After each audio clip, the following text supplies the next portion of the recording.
Good afternoon. We will begin as usual with the prayers of refuge and bodhicitta.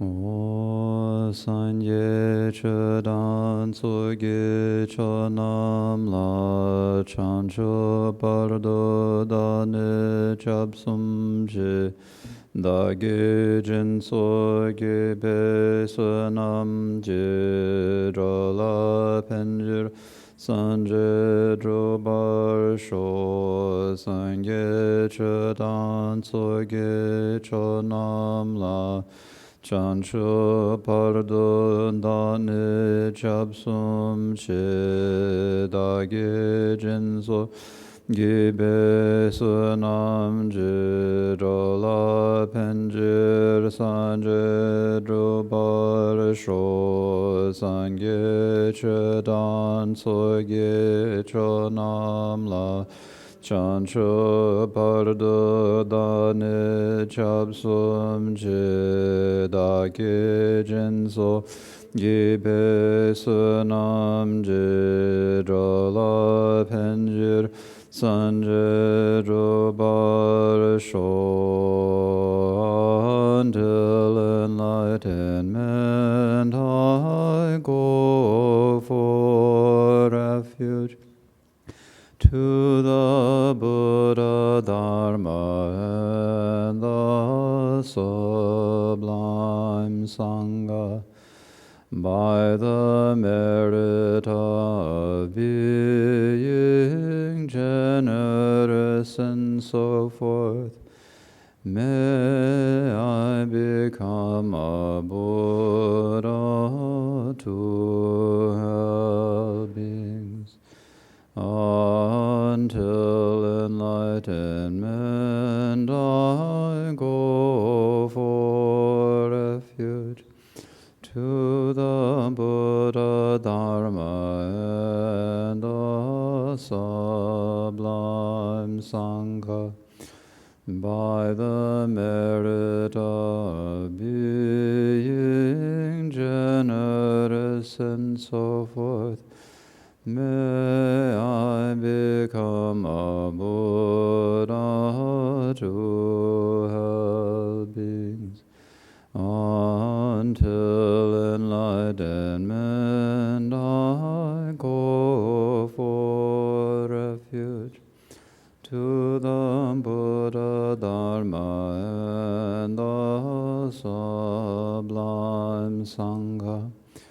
By the merit of being generous and so forth, may I become a Buddha to help beings. May all sentient beings be happy and have the causes of happiness. May they be free of suffering and the causes of suffering. May they never be parted from the highest joy, which is devoid of suffering. And may they dwell in the great equanimity, free of attachment or aversion for those near or far. And now think to yourself that we must do whatever we can to bring all of our mothers, all sentient beings throughout space, to the state of completely perfect Buddhahood, the state of total freedom from suffering. And in order to do that, we ourselves must achieve that state, which means that we have to listen, contemplate, and meditate to the Dharma. And among all the Dharmas that we need to understand, the teachings of karmic cause and effect are really the foundation of all of our practice. And so for that reason, we must study them. So think to yourself now that you're studying these teachings on karmic cause and effect with this motivation of bodhicitta. The Dharma that we are listening to is the verses on the Treasury of Abhidharma by Vasubandhu, according to the commentary Youthful play by the Ninth Karmapa Wangchuk Dorje. Of the 8 chapters, or the 8 areas of the Treasury of Abhidharma, the 4th is the teachings on karmic cause and effect. So we started out this course 6 weeks, 7 weeks ago, talking about the world, just the truth of suffering. And when you understand what the world, the suffering of the three realms of samsara is, then you want to know, what does it come from? It comes from karma. That is the truth of the origin. Half of the truth of the origin. Then we have the next half of the truth of origin. What does karma come from? Well, it comes from, we can talk about it in brief, greed, hatred, and delusion, the afflictions, and so forth. In detail is for our next course.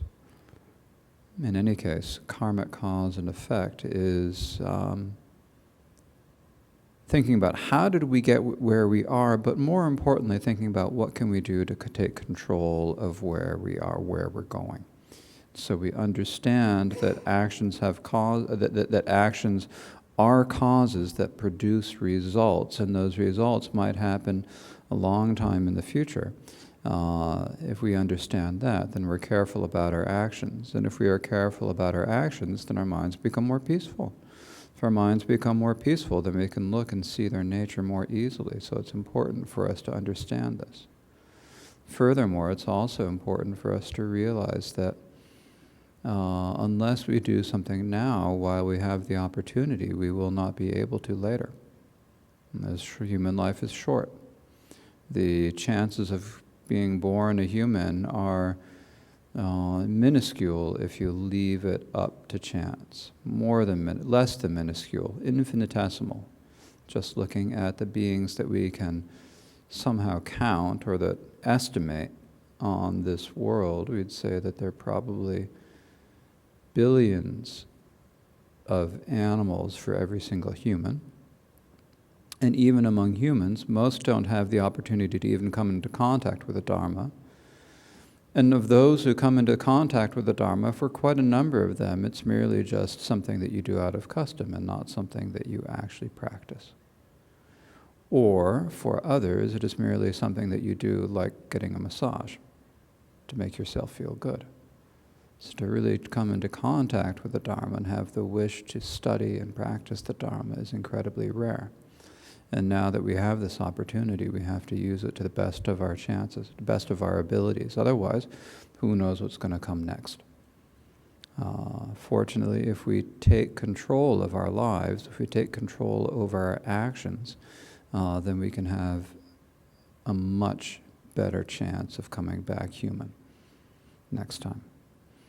At any rate, so the chapter, the fourth area, the teachings on karma, begins with a description of how all worlds arise from karma, and then it has a passage on the understanding of karma, and it ends with a short teaching of synonyms as an overview. And so we're in the passage on the understanding of karma, which has three main sections. There is the identifying karma, the general teachings on karma, the presentation of karma, and then there's how karma is described in the sutras, as explained in the sutras, which has two parts, the general teachings and the specific explanations. And the good news is that we have actually completed a section. We are at the specific explanations, so it makes it easier in terms of reading the topics out. And so the specific explanations are basically talking about particular types of karmas. And so there are three topics here. The explanation of the three obscurations to discard. The explanation of the three bases of meritorious action to rely upon, or that is to do. And the explanation of the three virtuous precursors. So there are three types of actions. The three obscurations, the three bases of meritorious actions that we should do or rely upon, and then the explanation of the three virtuous precursors. And here, actually, I translated this in this second topic. I'm just going to go off for all of you Tibetan students here. The Tibetan word is here that I translated as rely is tenpa. If you're studying Tibetan. And so when we talk about tenpa, what actually tenpa really means is to approach, to go near something. But somehow, we translators have gotten the habit of, as always, translating it as rely. That doesn't really mean rely. It means to go. It's also the word like that you use in Tibetan when you say, I'm going to the doctor, you say, Mempa Tenpa. You'd never say, I rely on the doctor. I mean, you might say that in English, but if you're just going to go to the doctor's office for a checkup, would you say that you're relying on the doctor? No, you'd say you're going to the doctor, right? And similarly, when you talk about Lama Tenpa, it's often translated as rely on the Guru. More idiomatic in English would be follow the Guru. So these are just looking at the word Tenpa. At any rate. And here, when we talk about Tenpa in another sense, it would be like the ones that you should do, or the things that you should do, or that you should apply. Like we talk about causal. Tenpa Sheshin Payu Tenpa. So applying mindfulness, carefulness, and awareness. So this one word actually has to get translated into many different ways in English, but that is a total sidetrack. And I'm not going to have time for my other sidetracks if I got sidetracked by that one. Okay. So the first section is the three obscurations to discard. So this is three topics. The essence of the three obscurations. And which obscurations are where, that is in which realms, in which parts of samsara. And third is explaining karmic obscurations in particular. So we've got three obscurations, and the root verse here says, the karma of the heinous deeds, severe afflictions, and lower realms being in concept-free and the north are agreed to be the three obscurations. So we say that there are three types of obscurations. The first is the karma of heinous deeds. So when you do one of the heinous acts, that is a karmic obscuration because you are destined for hells in the next lifetime. The second one is if you have severe afflictions. So the first one, the karma of the heinous deeds, would be the karmic obscurations. The second one, the severe obscurations, is what we call afflicted obscurations. And then the third is the obscurations of full ripening, which is rebirth in the lower realms, or among the beings as a being in concept-free, or in the northern continent of unpleasant sound. So those are the three types of obscurations. So we've got the karmic obscurations, the afflicted obscurations, and the obscurations of full ripening. These are three. Now, you have to be careful because we've got talk of lots of different types of obscurations in Buddhism. There are the 5 obscurations, the 2 obscurations in law. There's so many obscurations. So here, this list of 3 obscurations is the karmic, afflicted, and full ripening. And it's important to distinguish between the afflicted obscurations that we're talking about here and the afflictive obscurations that you hear about in the Mahayana. In the Mahayana, we talk about 2 obscurations, the afflictive and the cognitive obscurations. That is, the afflictive obscuration there is different than what we mean by the afflicted obscuration here. And I think that's why I used a different form of the word, a very subtle, and I'm not sure if it's a very clear distinction, but at any rate, that was the reasoning behind it. Okay? So the first one is those who kill their own father or commit the other karma of the heinous deeds have higher karmic obscurations. So if you have killed your mother, your father, an arhat, drawn blood from the Buddha with a malicious intent, and caused a schism of the Sangha. Those are the 5 heinous deeds. If you commit those, then that is a karmic obscuration. Neuters, etc., and the severely afflicted in whom afflictions are continuously arise have the afflicted obscurations. So that means basically people who are born with dual gender, unclear gender, who are born with without gender, neuters, or people who are later neutered. That would be like the eunuchs and so forth. These are the sexless and the neuter. So all of that category, that's one category. Just like with taking vows, we said that they couldn't take vows But they can, of course, do good action, but they don't actually receive a vow. So the same thing here, that category is said to have an afflicted obscuration. And then also those in whom the afflictions continually arise. So that those two are the afflicted obscurations. And in particular, when we talk about the afflicted obscurations, with the afflicted obscurations, then when you've got people who have strong afflictions, there are kind of two ways that it can manifest. One would be like chronic, just continually some afflictions. And another would be really acute, which is where you have a strong affliction, but then you have periods in between. And so between these two of them, if you go along for a while, then every once in a while have a flare-up, and then you're okay for a while, and then you have a flare-up, and then you're okay for a while. That flare-up, of course, is not good, but you've got these periods in between where you are, your mind is relatively peaceful, right? So then there's an opportunity during those periods to do some practice or so forth. When you have the chronic afflictions, when you have like this chronic sense of grudge or annoyance or a chronic sense of attachment or so forth, then at that time, if it's continual, like there's no room for anything else to get in there. And if it starts out as a continual on a kind of a low level, then it gets a little bit stronger, and you've got kind of medium level continual. And then you get stronger, and you get someone who's just got either a really sour or really hard, difficult personality, and that type of person, if it's just continually like that, it's very, very difficult for such people to actually quiet their minds, because the afflictions are just so continual. It's actually really something. When we think, if we're not one of those people, then we should absolutely feel a lot of compassion for these people who just have continually a sense of annoyance or continually a sense of desire or attachment or so forth. So that's the afflicted obscurations. And those in the lower realms, and in sentient beings and conception-free, and humans of the north and pleasant sound, have obscurations of full ripening.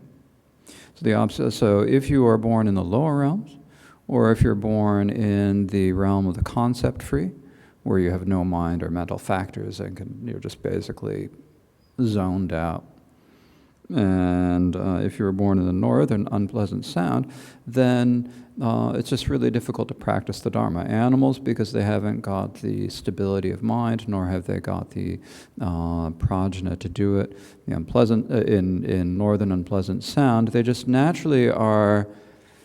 They're naturally disciplined, and when we say that they're naturally disciplined, there's an interesting little discussion of this in the Abhidharma, where it's like, is it actually discipline or not? Well, whether or not is actually the discipline like keeping a vow.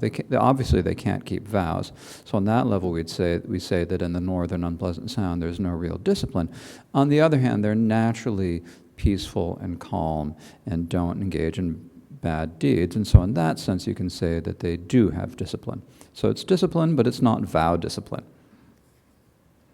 But in any case, they are unable to really practice well. And what is the reason? So these are said to be three obscurations. And so why are they called obscurations?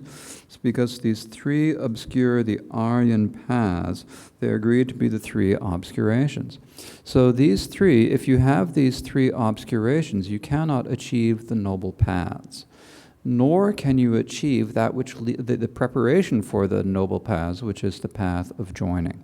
You can still do the path of accumulation, of course. There's nothing that says that you can't do that. If you find yourself and you hear the instruction on the afflicted obscuration, you think to yourself, "Oh no, that's me." Don't worry. Gather the accumulation of merit. Do what you can to pacify your mind. It's not hopeless, okay? But it's hard, especially and if you're listening, you're probably not actually in that category. You've probably got moments when you are not feeling afflicted.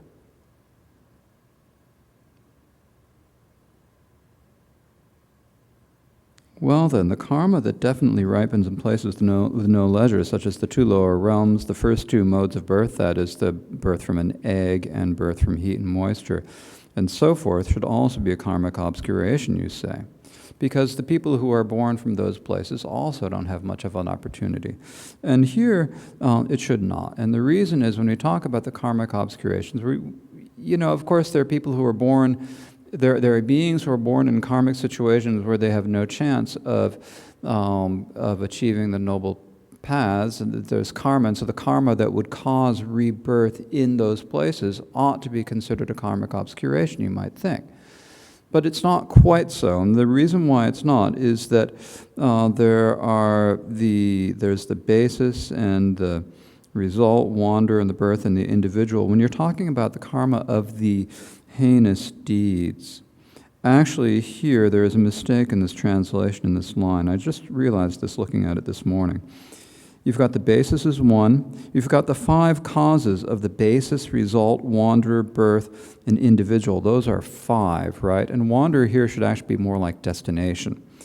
So you've got 5 causes. The first is the basis. That means the person that you're committing the heinous deed against, your father, mother, Arhat, Buddha, or the Sangha.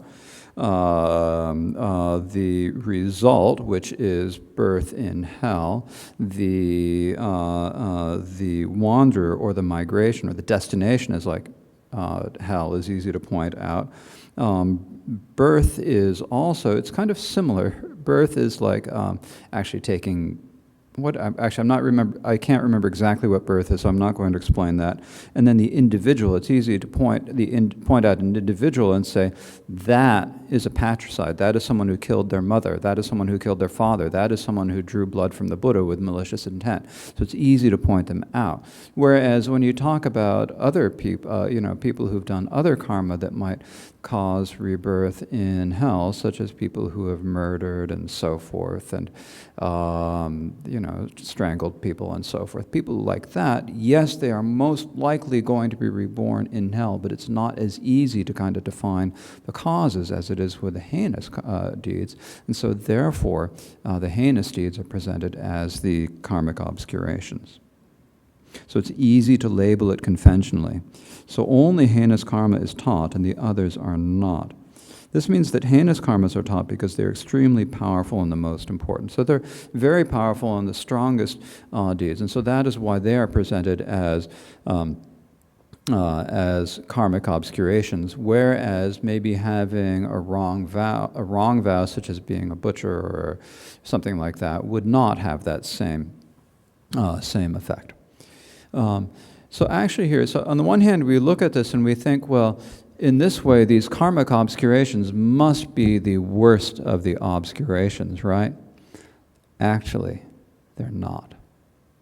The obscuration that is actually worst is the afflicted obscuration. Because you first have to have those afflictions in order to do the heinous deed. So you start out, you have a very low-level, chronic, constant afflictions, and then they get stronger. And then when they get really strong, then there's nothing that you care about, and then you'll do anything. And so in that way, the afflicted obscurations are actually taught to be the most serious type of obscuration.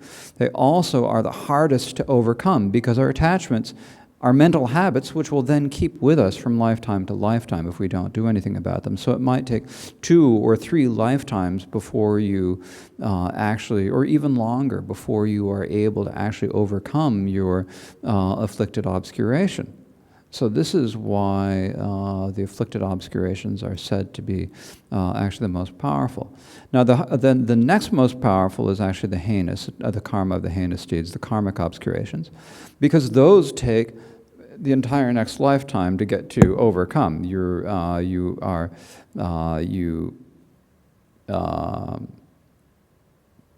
commit the act in this lifetime, and then in the next lifetime you are born in hell, and then either at the beginning of that lifetime or the end of that lifetime, you sort of see what's going on. You realize, oh, that's what it's from, and so then you can kind of overcome that obscuration. After that, you've got more of a chance.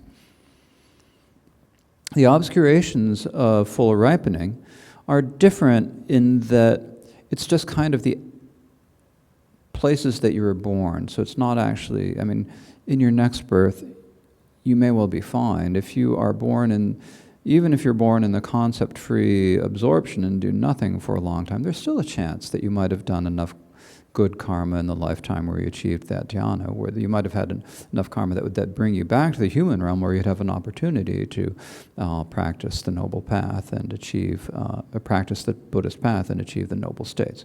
So that's not so bad. Or even with animals, there are plenty of stories.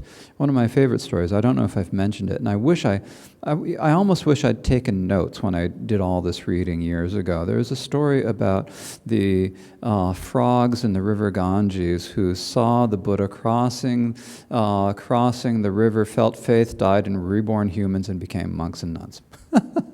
It's like, then, I don't know how many of them became arhats. I don't remember the story well enough, but it's like that sort of thing. So like an animal has, while they're born as an animal, there's not much chance. But they can feel faith. Yes.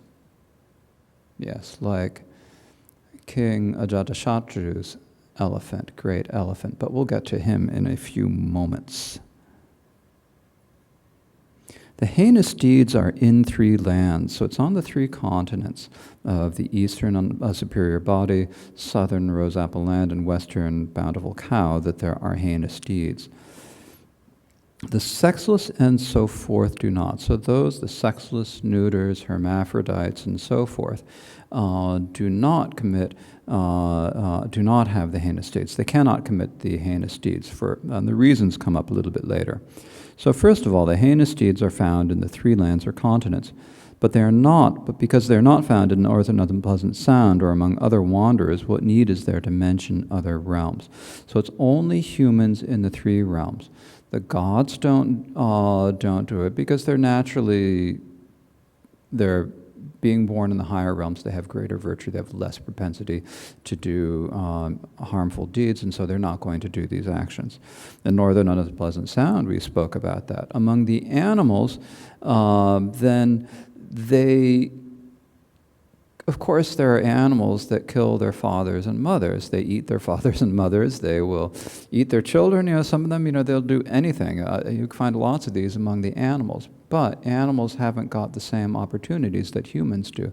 So having been born in an animal body, the gift that their parents gave them was less important a gift, and so therefore it's not a heinous deed for them to do it. Also, they don't really know as well what they're doing. They don't have that intelligence of be able to say.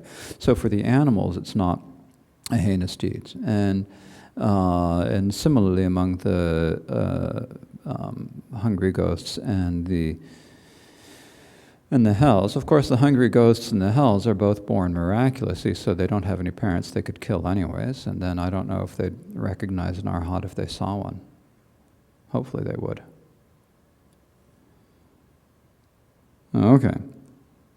So in those 3, they are only found among men and women. That is, only people who... Men and women saying here, males and females, it really should be. I suppose it would also apply to children who commit matricide and patricide, or the other existence. So males and females. In other words, not among people with ill-defined or gender and sexless and neuters and so forth.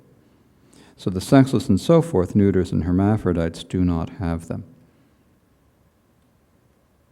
So why is it that the sexless, neuters, and hermaphrodites don't have them? The specifics of the heinous deed of killing one's parents here says, since little benefit, no shame. So this means that the body that the sexless and the hermaphrodite got is not as, what do we say? I'm going to just read the commentary. If the sexless and so forth should kill their parents, it is not a heinous deed, since their parents gave them bodies that are not conducive to liberation. So there is little benefit. So there is less benefit because they are unable. It's when you are born as a male or a female, clearly a male or a female, that is a body that you can achieve liberation on that very body. Now, if you were born in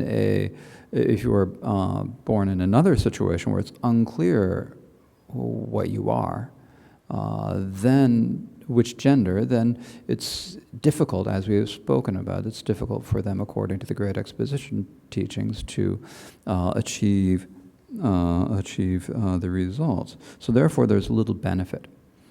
And also because though their births depended upon their parents, they have very little or no shame and modesty.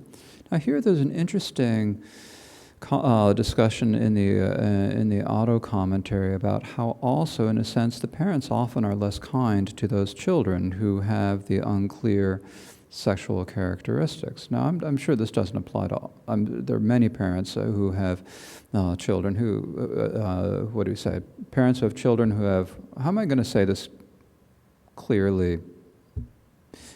Children who have unclear, indeterminate sexual characteristics at birth. There are many parents who love their children and take care of them very well. But I think, particularly in ancient India, it sounds like from the commentaries that they were often kind of shunned, that they were not treated well, they were considered less good, and so the parents were also less kind to them in their lifetimes. So there was also that aspect of this. And so I think it might have been such a social situation in part there that there was less benefit. So that's two aspects. You've got the aspect that they have a body that's not necessarily conducive to liberation, and the second is that the parents probably just don't know, what am I going to do with this child? Is it a boy or a girl? How am I going to get it married? And then if they don't get married, how are we going to continue economically? Who's going to support me when I get old? So there's that sort of a consideration that also seems to be there. And they also have very little or no shame or modesty, partly because they're not treated well by their parents, according to the auto commentary. Okay. Of course, this is only the foundation school. It's probably completely different in Vajrayana. Every being, in the Vajrayana, we'd look at every being as having Buddha nature and being by nature the pure deity, and that doesn't matter really what the temporary form of your physical body is. We all have that nature, so it's probably different in Tantric Buddhism, but still, in terms of the foundation vehicle, it's considered an obscuration. So then there are the other two obscurations. So what are the other two obscurations? They're the afflicted obscuration and the obscuration of full ripening. 5 wanderers have the remaining. So the other two are among 5 wanderers or 5 classes of existence. So all 5 wanderers have the remaining afflictive and fully ripened obscurations. So that means that humans can have all 3. The other 4 types of wanderers can have the other 2. Because among humans, those on unpleasant sound, and among the gods, beings in conception-free have them. They have the fully ripened obscurations, and they also can have the afflicted obscurations. They can be too attached to pleasure, for example. If you're too attached to pleasure and you're constantly thinking about pleasure, and that's your mind. If your mind is always thinking, you've always got that lustful attached thought in your mind, that's an affliction, right? If you've always got an attachment to yourself as being a specific sort of person, that's an affliction, isn't it? That's personality view. If you've always got that clinging there, then that kind of doesn't let go of your mind. Most of us, we occasionally have that, that clinging, and sometimes we don't. Some people just sort of, and other people, it's just always there. So if it's always there, that's the afflicted obscuration. So those are the other 2 obscurations. And then we have a description of this next paragraph. When you look at it in terms of the topics, actually here this is talking about the natures of the karmic obscurations, the 5 heinous deeds. This is one of the interesting things about Tibetan commentaries, is that they put all of these topics very neatly, but they always put the topics right before the verse. And so even if there's an introductory paragraph that comes before the verse, then even the topic often goes right before that, like here. So this is, this really probably, it would make sense to have this somewhere under heinous deeds, but here it is. Actually, it's be kind of. Actually, I can see why he did it like this. No, I'm taking it back because it doesn't start with the heinous deeds in general. It starts with the schism of the Sangha. Okay, so we've got now the natures of the five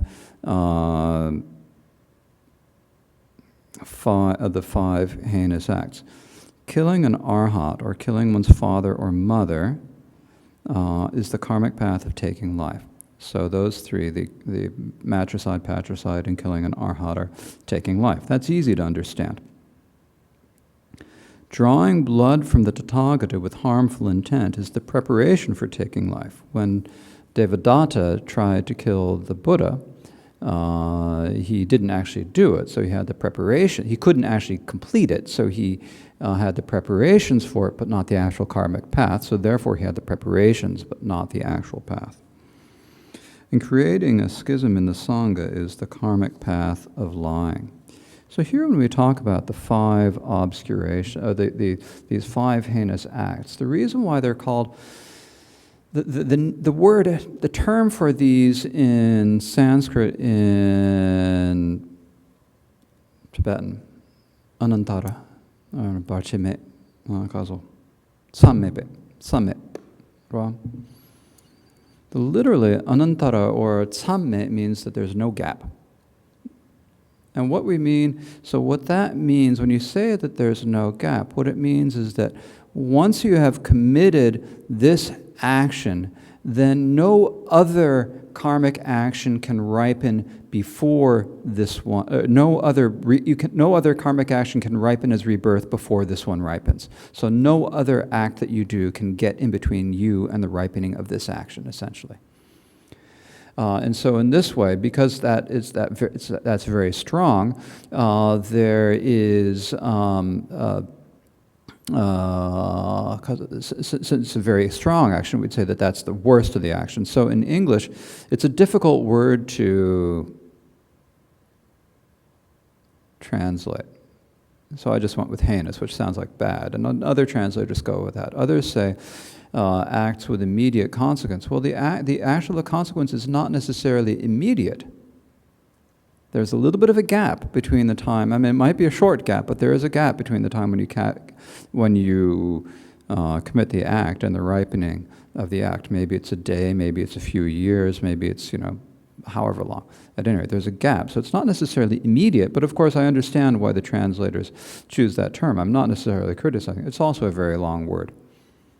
And then if you say the acts with no gap, to translate it very literally, it's like, no gap? Come on, what do you mean? So I just say heinous, which doesn't translate the meaning of the word, but sometimes you just can't do that easily in English. Unless someone else, maybe another translator, has already come up with a better term that I'm just unaware of, at any rate. Another way of explaining the name of the term is because it means that there will be no other birth in between this one and the next birth in hell. So that's another reason why it's called heinous, or act with a karma without gaps. It just doesn't sound good. Anyway, so the heinous acts. Now, the other thing about the heinous acts, we generally talk about the heinous acts as being ripening in the lowest of hells, the incessant hell. But it's actually not necessarily the case. They're just certain to be ripen in hell, and the schism in the Sangha is certain to ripen in the incessant hell, but the others can ripen in any of the other hell realms. And so when we talk about the five heinous acts, the first of the five heinous acts that is discussed is the schism of the Sangha. And it seems to me that that the whole section on this is going to be more understandable if you know the history. Right? I mean, if you know the history, if you know the story, then it's all going to make a lot more sense. And so there's a little bit of it that I already said was it last week or the week before? But we'll go back to the beginning. This is, of course, it was during the time of the Buddha. And there was a famine. And during this time of the famine, there were some monks who'd achieved miraculous powers, who would miraculously go to other places where there was food and bring it and come it back, and get some and bring it back and share it with the other members of the Sangha. And Devadatta saw this. And he thought to himself, wouldn't it be nice to have those miraculous powers, to be able to go to another land, to be able to go get the bilva fruit that is in season or when it's not in season and bring it back and share it with eat what I need and share the rest with the other members of the Sangha? Wouldn't it be nice to be able to go to get the rose apple fruits and bring them back and eat what I need and share it with the other members of the Sangha and so forth? Wouldn't it be nice to have those miraculous powers? And he thought, and he thought, and he thought. And then he decided, well, I'm going to go ask to learn how to get the miraculous powers. So he went to the Buddha. And he said, and he prostrated 3 times, and then he sat down to the side and put his robe over his shoulder and joined his palms, and he said, Bhagwan, please teach me the miraculous powers. And the Buddha looked at him and saw that his intention was impure. And the Buddha said, Devadatta, just direct your attention towards the aggregates, and you will achieve the miraculous powers and more. And Devadatta didn't get it, so he got up. He's unhappy, but he still wanted those miraculous powers. So he went to Shariputra, and he made the same request, and Shariputra looked at him and realized the same thing that the Buddha realized, and also realized that he'd also already asked the Buddha. And he said, Devadatta, look at the 12 sense bases, and you will gain miraculous powers and more. Didn't like that answer too, either. So then he went to Madhgalyana, and Madhgalyana gave essentially the same answer. And he went to 500 different arhats who all gave him the same answer. Until finally he came to Usun Topchu is his name in Tibetan. So I think in Sanskrit it's probably Kashyapa Dashabala. Kashyapa Dashabala, whatever the name is in Sanskrit at any rate, had the miraculous powers, and Devadatta asked him, and he didn't bother to look and see what had the Buddha told, what had the other Arhat. He didn't know, he didn't think, he didn't look carefully at Devadatta, and he said, sure. So Devadatta, he taught Devadatta the meditations and how to do it, and so that night Devadatta practiced very assiduously, and at night he achieved the first jhana and then was able to do miraculous powers, and he could make emanations and disappear and do all sorts of miraculous things. And then he went to see Prince Ajatashatru. So this is before Ajatashatru had killed his father, when he was just a prince. I don't think he was the favorite prince of the people in Magadha. If you read the whole story, it sounds like he was not. He was kind of a cruel prince.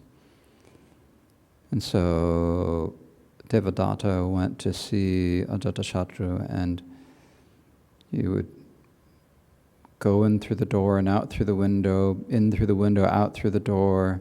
He emanated a beautiful dancing girl who sat in Ajatashatru's lap, and Ajatashatru enjoyed that.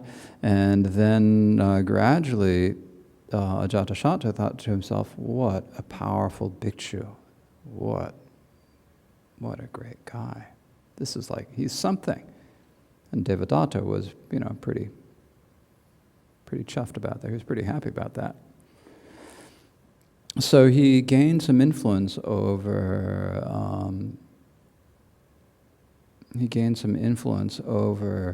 Ajatashatru, and so then he started he'd always been jealous of the Buddha, even from the time that he'd been a child. The Devadatta and the Buddha were cousins, and the rivalry dated back to when they were very young children. And so Devadatta was also Ananda's brother. So, anyways, Devadatta, he was thinking, well, King Bimbisara, that is Ajatashatru's father, is such a good sponsor of the Buddha, and I'm not getting all of that. So, but now I've got the prince on my side, so he started egging the prince on. You should do something about your father, get something. So one day, actually, Ajatashatru threw a one-pointed vajra at his father in anger, and they got in a fight. And as a result, the King Bimbisara said, "Okay, I'll give you this piece of land to this region to govern. This is yours. That's yours." And Ajatashatru was pretty happy about this. Like, I've got myself a place to govern. Isn't this good? And he went back to see Devadatta, and Devadatta said, "Your father is old. It's going to be a long time before you are on the throne. And you look, see what this is. See what my advice is bringing you. Look, now you've got some land. If you keep doing this, you'll get even more." So then he went back and he threatened his father even more, and his father then gave him more land, and eventually his father had given him everything except for the royal treasury, and the royal treasury and his queens. And Ajatashatru was like, "No, I rule everything." And he went back to see Devadatta, and Devadatta said, "You fool, you don't have any power until you have the treasury. And so you have to try to do something to get that treasury. You have to overthrow your king, your father, King Bimbisara." So Ajatashatru, I don't think he was actually quite as bad as he ended up acting. I mean, he had a little bit of a conscience. And he went back and he had his father arrested, and he knew that he should have his father executed right away if he was going to really do this right, but he didn't. And instead, he put his father in a prison. And you can actually go and visit this prison there. The ruins of it are in Rajgir. And he put him there, and he didn't want to, of course, he couldn't let him live, but he didn't want to actually execute him, so he put him in prison and said, "Don't send him any food." Well, his mother would go down there bringing food, and the guards loved, all of the people loved King Bimbisara. They loved his mother. They didn't like Ajatashatru because he was cruel. And so they let her in, and she brought food. In a little while, he said, what's up with this? Is that old man dead yet?" The king said, Ajatashatru said that, and the guard said, "No." "Well, why not?" "Because your mother's bringing him food." No one is allowed to bring him any food, was the order. And then, but his mother was still allowed to go visit her husband. And so she snuck food in, kind of hiding it in among her clothing, rubbing it on her body, and then go in and then kind of take it off and give it to him. This went on for a while, and Ajatashatru said the same thing. Is he dead yet? He said, "No, he's still alive." "Why?" "Well, because your mother's doing this." And so he said, "Not even my mother's allowed to go in."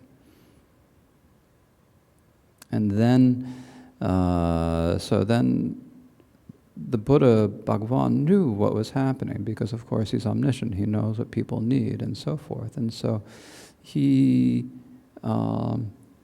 started pacing on the Vulturic Peak mountain at a place where Bimbisara would be able to see him out the window. So out of his great faith in the Buddha, by being able to watch the Buddha pace back and forth on the mountain, King Bimbisara was able to live for a while longer. And so eventually Ajatashatru asked, "Has he died yet?" And the guard said, no, he hasn't. He's sitting there watching the Buddha out the window.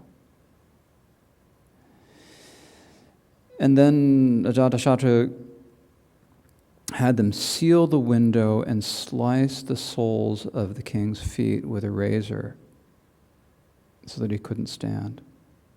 And he was there miserable and no food and hungry, and closed the doors. And then the Buddha summoned Maudgalyana and said to him, you go see King Bimbasara, because Maudgalyana had miraculous powers. You go see Maudgalyana and you can give him this message that the Buddha has accepted him as a student. He is good. He will be okay. He will be reborn in the realm of the gods, and not to worry, basically. And so Maudgalyana went to do that, and the king was greatly relieved. And then Ajatasattu had a young child, and one of the things that happened in their family is that part of the family line is that they'd get little bile, or what do we call them? The word was just in my mind. Boils. They'd get boils, and so these would have to be lanced, and then you'd have to suck out the blood. So Ajatasattu was doing this with his little boy, and he said to his mother, "Look, see what I'm sucking my own little boys. Yeah, I'm helping my little boy out in this way. Aren't I a good father?" And the mother said, "This is something that runs in your family, and your father did exactly the same thing for you." And Ajatasattu was just completely overwhelmed with grief. And so he told the guards, "Go get my father." And they loved King Bimbasara. And so they ran to go find King Bimbasara, and they ran to go find King Bimbasara, and he heard them coming, and he thought that they were coming to execute him, and he was so weak, and he's been starved, he'd been confined and starved, his feet had been sliced, and so he passed away at that moment. Then Ajatasattu heard this, and he was just inconsolable. I've killed my father, how could I? This is nothing. No one could console him.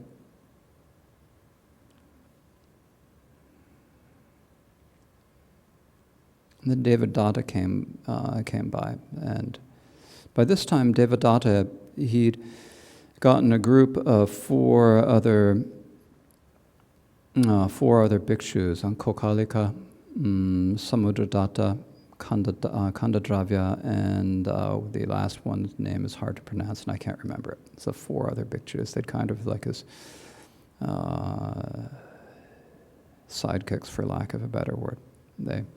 So he had them, and so Devadatta started. He was kind of Ajatasattu's advisor, or became his person. So Ajatasattu started giving him a lot of alms and so forth, and he became very, wealthy, and he started attracting a lot of the bhikshus. Now, this is before he actually caused the schism.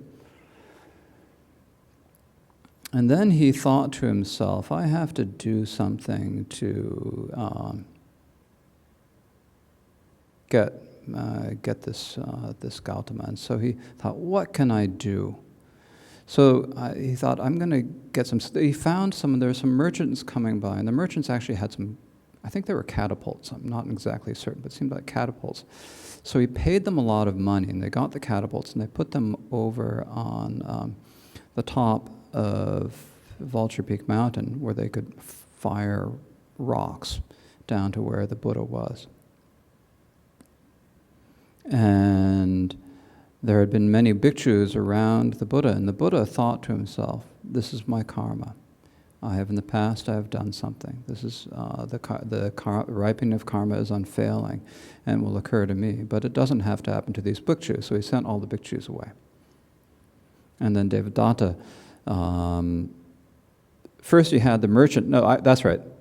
The bhikshus had all gone. Then there were the merchants who had gone, the 500 helpers of the merchants had been there to do the catapult. And they looked down and they saw the Buddha and they thought, we don't want to fire a catapult at him. That's the Buddha. How could, this is crazy, we can't do this. So they all went down to see the Buddha, and they paid their respects, and he taught them Buddhism. And then they all left. And Devadatta was furious, so he went up with himself. I'm not sure if he may have had a bunch of his sidekicks along with him, helping him, and he cast the rocks. They catapulted the rocks that then were showering down over the Buddha, but they broke into pieces in the air, and a piece hit one of the Buddha's feet. And so and caused him to bleed, and the bleeding wouldn't stop. When the bleeding wouldn't stop, then the great physician Jivaka came and saw the Buddha and said, well, you need this particular type of sandalwood powder. And so they looked all over. No one in Magadha had it, but someone was coming up from another country and he had it, but he knew, should I give it? He heard that the Buddha needed it and he wanted to offer it, but it's like, Ajatashatru is a really cruel tyrant and I can't give it to him. I don't think I can give it to him. But no, I have to. So he decided, I don't care what happens to me, I'm going to go give this to the Buddha. And so he brought and he made the offering of the sandalwood. And then they didn't know what to do with it, so Jivaka, the physician, came again, and they said, okay, now we need to mix this with the milk from, it's either wasn't quite clear from the words, it's either an illegitimate mother or the mother of an illegitimate child, a mother who was an illegitimate girl. I think it was that one, I'm not positive. At any rate, they had to find this particular type of, lactating women of this particular, and who was one? There was one in Magadha, in the town of Rajgir. And so she thought to himself, I'd like to go and offer my milk, but this king is he's bad news, he's cruel. And so she decided, I'm going to do it anyways, and so she went and offered her milk, and they mixed it up, and they made the medicine, and they put it, and that still didn't heal the wound. And then finally, Kashyapa Dashabala, the one who had taught Devadatta the miracles, came to see the Buddha, and he said to the Buddha, if it is true that you love Devadatta as much as you love your only child, then by the power of the truth may your wound be healed. And when he said that, then the wound was miraculously healed right at that moment. Because it's true, the Buddha had already demonstrated his love. There's one little anecdote I left out, and since I'm already going over on anecdotes and stuff, I might as well add another. This is before the episode with the Ajatashatru. The Buddha had been sick, and Jivaka gave him 32 ounces of ghee to drink. And so he drank that and got better. Then Devadatta saw this, and he thought, well, I'm a powerful person. He said to Jivaka, give me 32 ounces of ghee. And Jivaka said, you can't drink that, it'll kill you. You're not the Bhagavan. And he said, give it to me anyways. And so he drank the 32 ounces of ghee. And you know what happens when you drink 32 ounces of ghee? Your stomach hurts and you're going to die, pretty much. It's just a lot of ghee to all eat at once. I guess it probably is overload on the liver or something. At any rate, too much ghee at one time is not good for you. And so Devadatta was in agony. So the Buddha knew that he was, and he went to see him, and he put his hand on his head, and he said, Devadatta, I love you as much as a mother loves her only child. And if this is true, may you get better. And so Devadatta was cured. But he was still not grateful. Okay, so where were you? So after the Buddha was healed by the power of truth, then Devadatta thought to himself, this is really bad. I need to go. I'm just like that. I'm a powerful bhikshu. And he said to his followers, what's the difference between me? Or he went to Ajatashatru and said, you should have the Buddha killed. And he said, how can I do that? It's like he said, he went to Ajatashatru and he said, you should call me the Bhagavan. And Ajatashatru said, but you don't have golden colored skin the way the Bhagavan does. So Devadatta decided he went to a goldsmith and had himself plated in gold in order to have golden skin. And it was just such an excruciating process that he was, he was off in writhing in agony. And the bhikshus were saying, what happened to Devadatta? And his sidekick, Kokalika, and the others said, he's off meditating. And so then Devadatta goes back to Ajatashatru, and he says, you should take me as the teacher. You should call me the Bhagavan. And he said, but you don't have wheels on your feet. Devadatta said, And he went to the blacksmiths. And he said, give me wheels on my feet. And they said, this is going to be excruciating.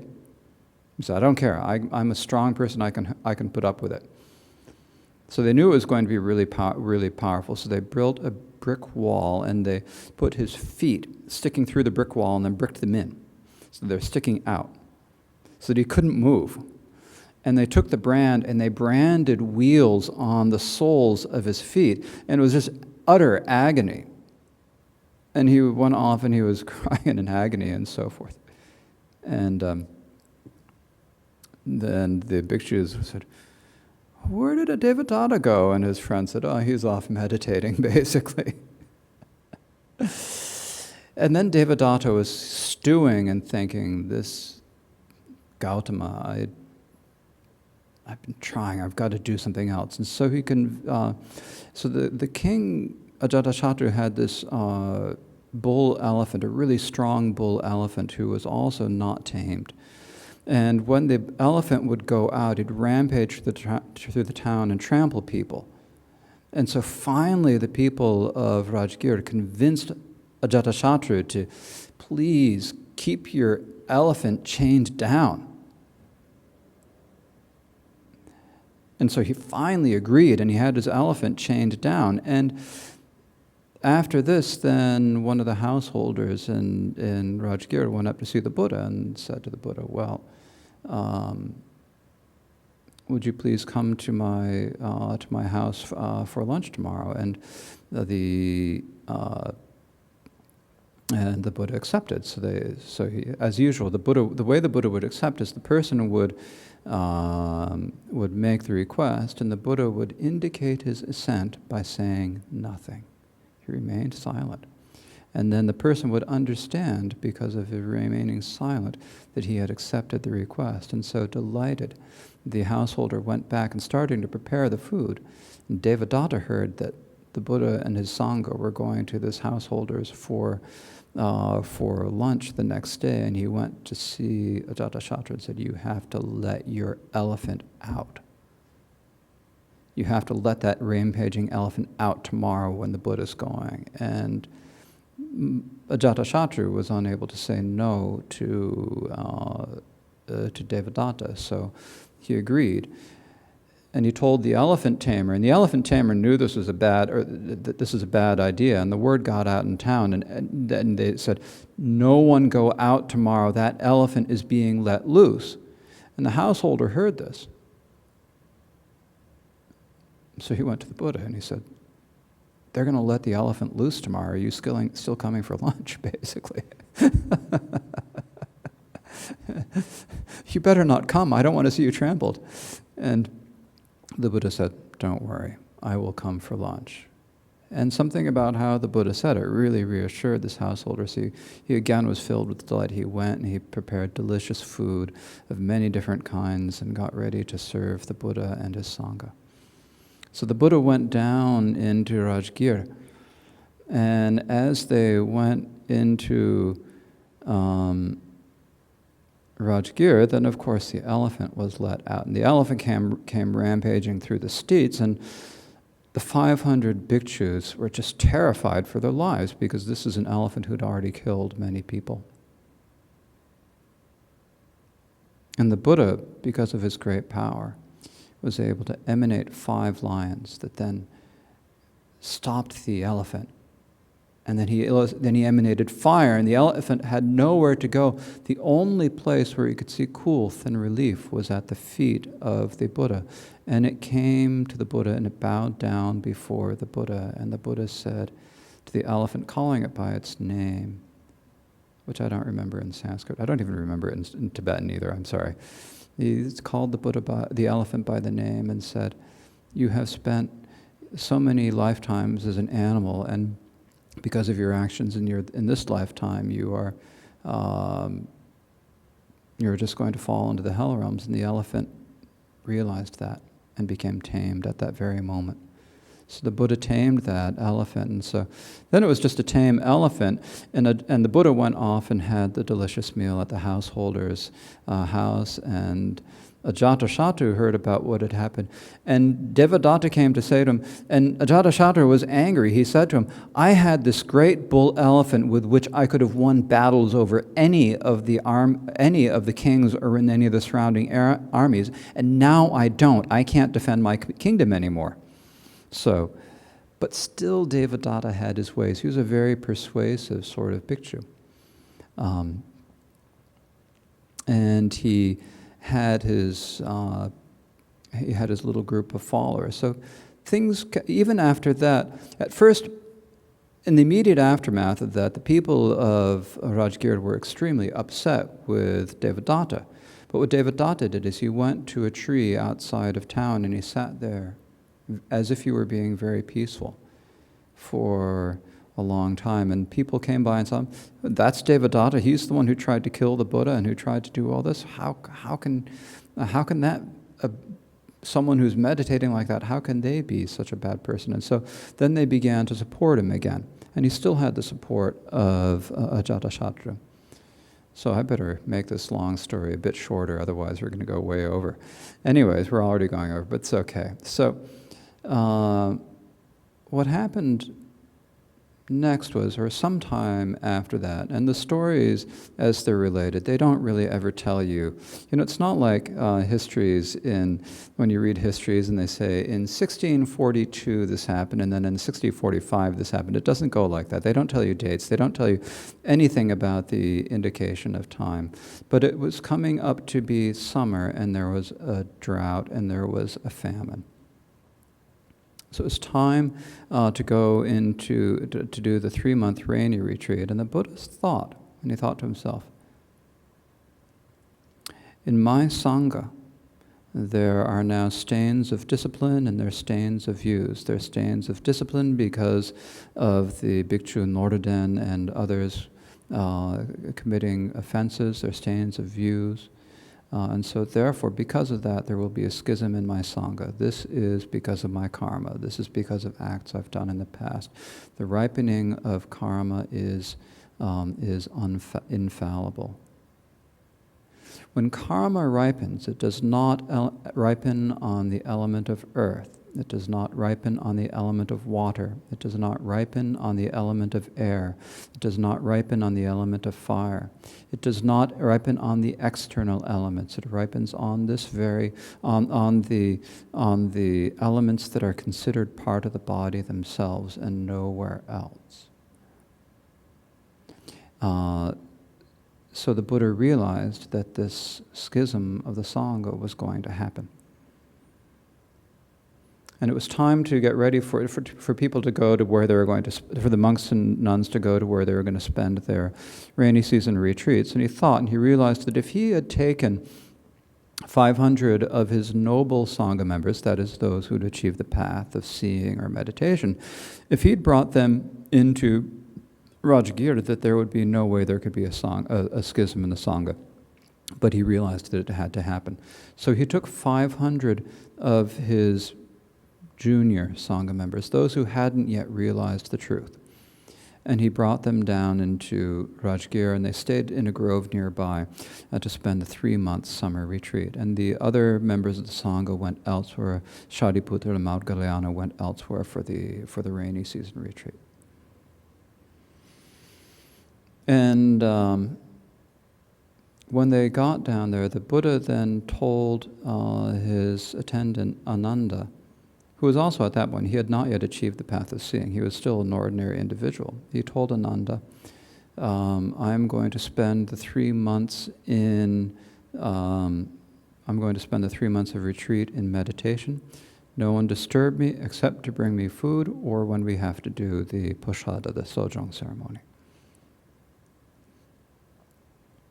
So for 3 months they stayed there, and it was a famine. And so it was a very difficult time. There was very little food for them. At the same time, Devadatta had taken a group of monks to another grove, and because they were sponsored by Ajatashatru, they were well fed, they were given fabric, and so forth. They were well taken care of. And so at the end of the rainy season retreat, after the 3 months, then Devadatta went while the Buddha was still in retreat. And so one afternoon he went and he said, come with me, I'll make sure that you have food. And so all of the monks were there they were starving basically. There was a famine. And so they all followed Devadatta out. And so this is when the actual schism happened. And Ananda saw them going. And he asked them, why are you going? And says, whether or not we achieve the noble path, we need something to eat, more or less. Not quite those exact words, but that meaning. They needed food, so they went with Devadatta. And Shariputra and Maudgalyana, being great beings, had great powers. And so when they were looking to see what was going on, they saw that this had happened, and they realized that they needed to go and to reconcile the Sangha. So they went miraculously, by miraculous powers, they went very quickly down to Rajgir, and they got there that same day. They went to see the Buddha, and they said to the Buddha, we are here to reconcile the schism and the Sangha. And the Buddha said, excellent, very good. So then they went over to the place where Devadatta and all of his monks were staying. And Devadatta was there. He was sitting in the middle as if he were in the same position as the Buddha. On one side, he had his monks, what's his name, Kokalika and Kandadravya? Anyways, he had two of his 4 main monks sitting right next to him. In the places that with the Buddha it would be like Shariputra and Maudgalyana, well, with him it was Kokalika and Kandadravya, or whichever one it was. And he saw from afar, he saw Maudgalyana and Shariputra coming, and he's thinking, aha, now aren't I something? I've even got the 2 greatest of the arhats have come over to be with me. And he was so delighted, he said to Kokalika and Kandadravya, you guys get up. And he had Shariputra and Maudgalyana sitting to either side of him. So it was pretty late at night, and Devadatta was feeling pretty smug about himself and said, now I'm going to lie down and take a rest. And so he lay down on his on his right side, and started snoring. Fast asleep. And while he was snoring, then Maudgalyana entered a deep meditation, and he started showing miracles, like he showed lights in the skies. And then he had emanated forms of himself in the 4 different directions, spouting fire and water in various different ways. And all the other monks, remember that these are all ordinary individuals who had none of these powers. They were like, wow. And then all dissolved into him. And then Shariputra taught them the Dharma in a way that matched their predispositions and tendencies so that they could understand the Dharma. Unfortunately, in the Vinaya, it doesn't tell what he taught. I'd love to know what he actually taught, but it doesn't say in the Vinaya, in the scriptures, what he actually taught. And at the end, then Maudgalyana said, now we will go to the teacher, and all of those who wish to go, you may come with me. So all of them got up, and all of them filed out. But Shariputra realized,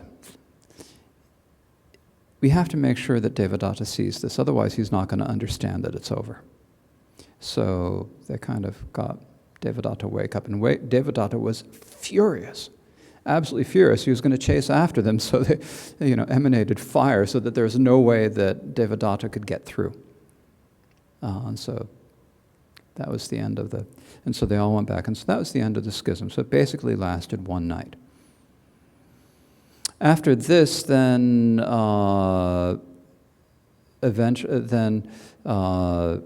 Ajatashatru's mother got him to give up on Devadatta and go to the Buddha. So there's the story about how Ajatashatru went to visit the Buddha and received teachings from him, accepted him as a teacher, and then he went back to the palace and he told the guards, "Don't let Devadatta in." So Devadatta had lost, everything pretty much. And he thought, now but I'm still hungry. I'm going to go get my alms from Ajatashatru, as I always do. And he went to the palace to get his alms, and he was not let in. And he was again furious.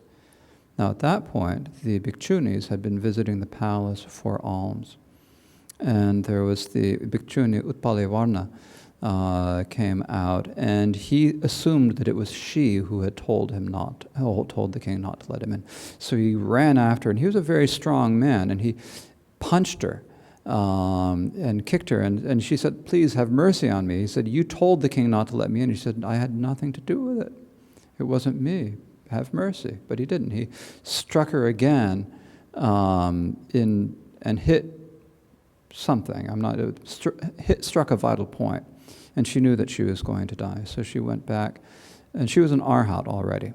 So she went back with the nuns to this, and she said, and they said, "What happened?" And she explained what had happened. She said, "All phenomena are impermanent.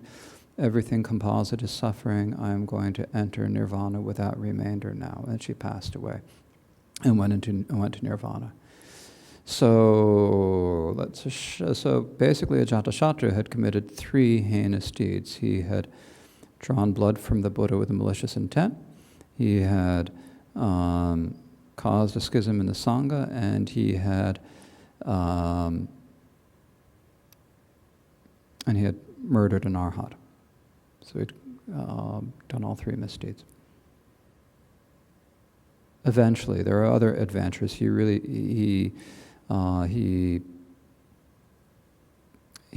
went to Kapilavastu and abducted the Buddha's former wives, Yashodhara and Sansoma, tried to abduct them and caused all sorts of mayhem. Eventually he went to where the Buddha was, and he thought, this time I'm really going to kill the Buddha. I'm going to pretend that I'm going to make up to him. But he rubbed poison onto his fingernails, and then he was going to rub it onto the Buddha's feet to poison the Buddha. And so he went to the Buddha, and he started to rub the Buddha's feet, but it had no effect on the Buddha, because the Buddha is a Bhagavan. Nothing like that could affect him. But he got it on his hands. And so he had poisoned himself. And then the fires of hell came up and enveloped him, and he went down. It's said that he went down on that very body into the lowest of the incessant hell. So that is the story of Devadatta in moderate length. It only took 40 minutes. So that's kind of the background. I thought that if we go through that, it would make it easier to understand when we actually talk about the schism as it's taught in here. Because everything that it says in here about the schism is also mentioned specifically in the history of it that is mentioned in this. So this is one place where we can really see the source that the Abhidharma is based on. Okay, so that is enough for today.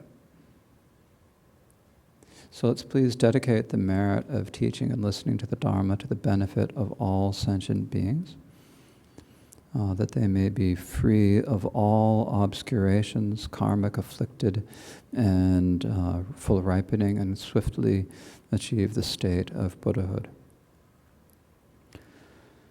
O sonam de tam che simpani tobne nye pedranam pam chene Kegana Jimala